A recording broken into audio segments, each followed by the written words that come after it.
Assalamualaikum warahmatullahi wabarakatuh. Selamat datang kembali di channel Mr. Zack Pendongeng Horor.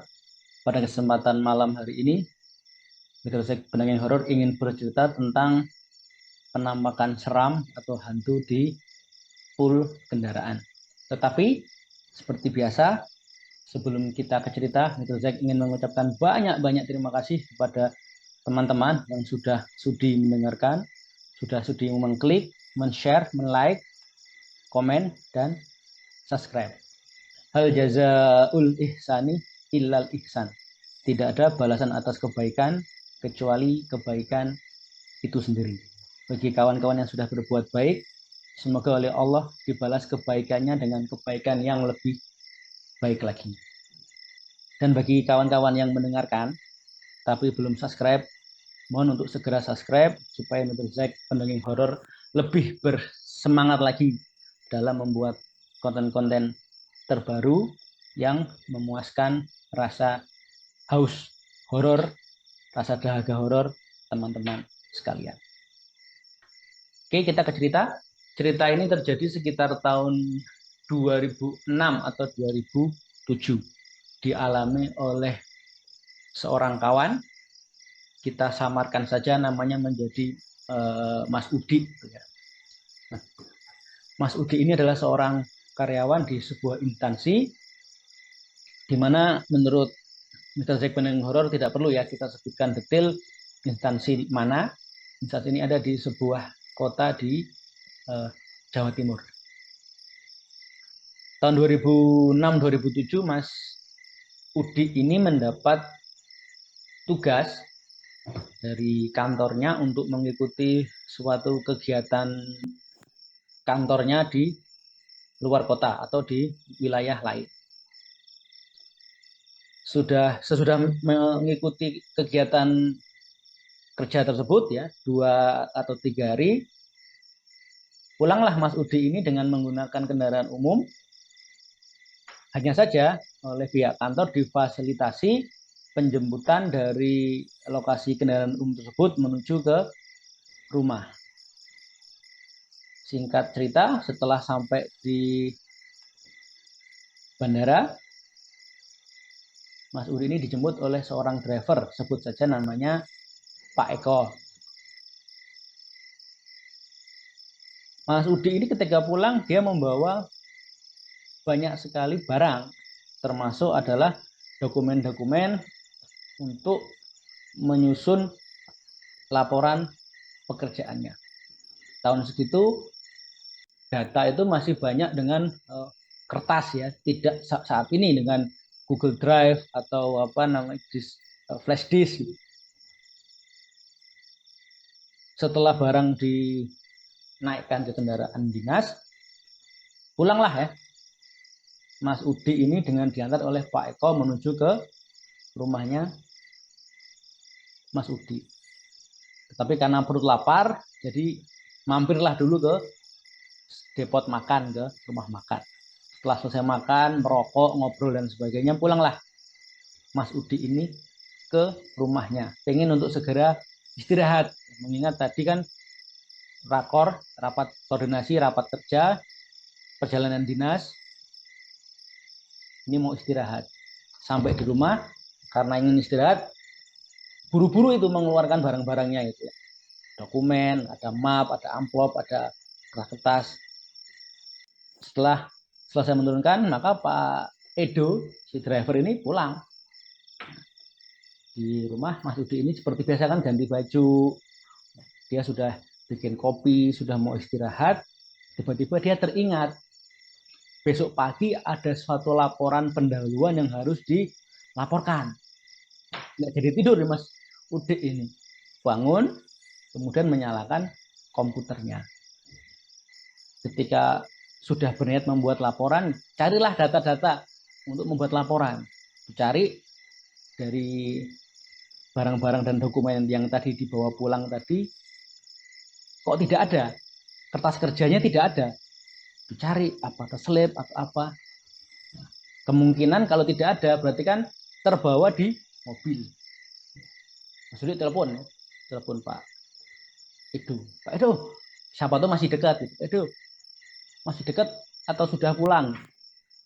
Ternyata Pak Edo ini sudah pulang, dan kendaraan itu walaupun ini salah ya, tapi biasanya kendaraan itu kan dibawa pulang. Besok pagi baru dipulangkan ke kantor. Nah, malam itu kendaraan itu Pak Edo ini tertib ya, kendaraannya dipulangkan ke pool, baru kemudian pulang. Jadi atas info dari Pak Edo tadi, si driver Mas Udi ini nyari dokumennya di kendaraan yang diparkirkan di pool. Oke, capek, tapi harus ada yang dilaporkan.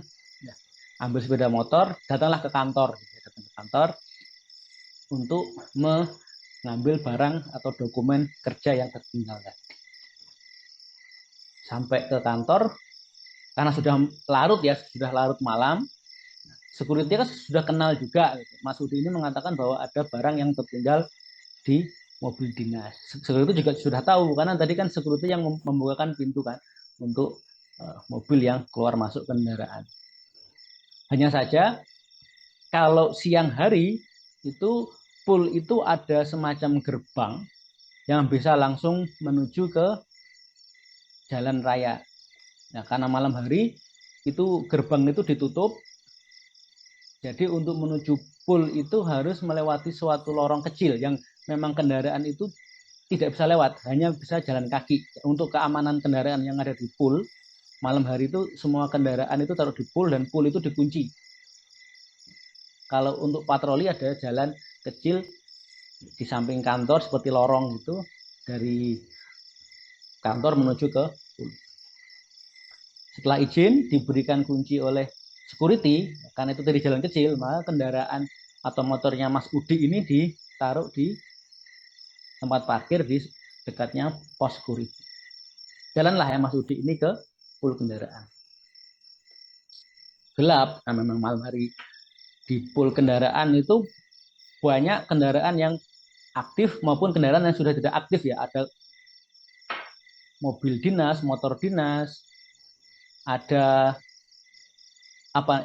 bangkai-bangkai kendaraan yang sudah tidak layak jalan, ada onggokan mesin, ada ban-ban bekas, pokoknya full gitu. Dan pool itu di lapangan terbuka. Di lapangan terbuka ada shelter-shelter untuk parkir mobil, kemudian ada di ujungnya itu ada semacam bengkel workshop kecil untuk danan-danan minor lah.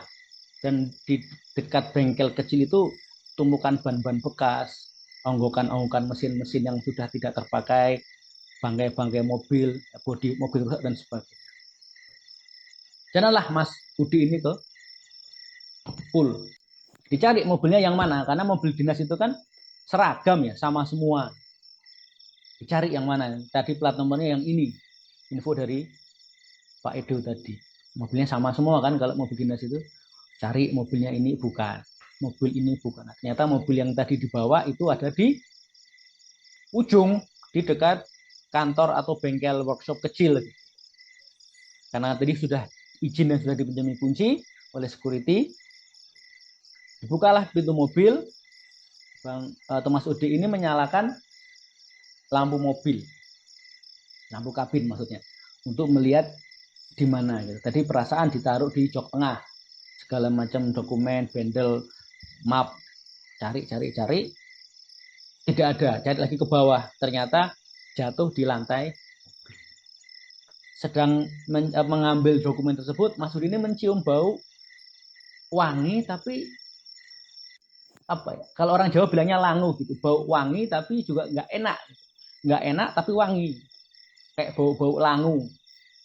Oke, udahlah, Mas Dur ini dalam hati sudah nggak enak ya, sudah nggak enak, tapi karena harus mengambil dokumen, Mas Dur ini bilang, saya di sini nggak ganggu, saya di sini mencari rezeki gitu ya, mengambil dokumen yang tertinggal. Setelah ngambil dokumen, pintu dikunci, lampu dimatikan, mobil dikunci, Mas Dur ini jalan kan menuju ke tempat security tadi. Kalau biasanya hari kerja atau siang hari itu bisa lurus ke arah gerbang besar yang menuju ke jalan utama, ini karena malam hari itu kan ditutup semua. Ini Mas Yudi mau nggak mau lewat jalan yang kecil, lorong samping kantor menuju ke pos security.